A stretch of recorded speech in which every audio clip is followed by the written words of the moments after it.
Assalamualaikum warahmatullahi wabarakatuh. Yang terhormat Bapak dosen, di kesempatan kali ini saya akan menjawab soal poin nomor 7, yaitu munculnya tren pesantren yang menggabungkan kurikulum keislaman dengan kewirausahaan digital.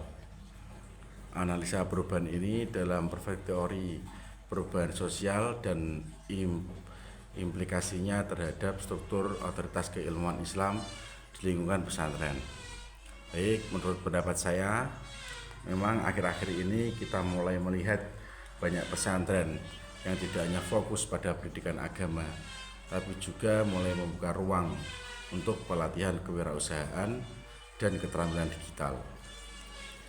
Santri sekarang ini bukan hanya diajak memahami kitab kuning, mendalami ilmu agama, tetapi juga belajar bagaimana membangun usaha, membuat konten, bahkan memanfaatkan teknologi untuk hal-hal yang produktif. Kalau kita lihat dari perspektif teori perubahan sosial, ini adalah bentuk adaptasi pesantren terhadap dinamika zaman. Dalam teori evolusi sosial misalnya, lembaga seperti pesantren dianggap sedang berkembang dari bentuk tradisional menjadi institusi yang lebih kompleks dan modern.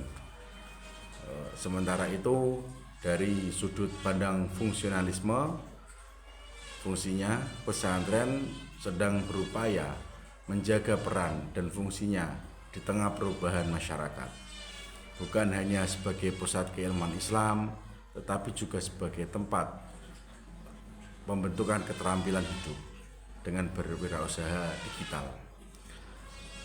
Tapi tentu saja perubahan ini membawa dampak pada struktur otoritas keilmuan di dalam pesantren.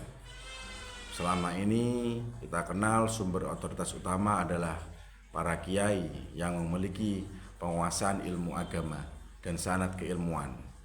Namun dengan masuknya kurikulum digital dan kewirausahaan, muncullah figur-figur baru seperti mentor bisnis, penggiat IT, bahkan tokoh-tokoh muslim muda yang aktif di media sosial, aktif di media digital. Akibatnya struktur otoritas menjadi lebih beragam. Ini bisa menjadi peluang untuk kolaborasi, tetapi juga bisa memunculkan tantangan, terutama jika tidak dikelola dengan baik. Yang terpenting, pesantren tetap memegang nilai-nilai inti keislaman sambil terus membuka diri terhadap inovasi dan kebutuhan zaman.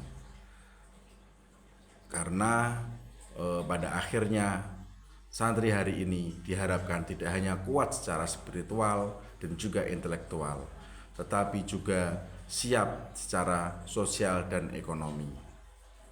Berikut itulah sedikit pandangan yang dapat saya sampaikan. Kurang lebihnya mohon maaf. Wassalamualaikum warahmatullahi wabarakatuh.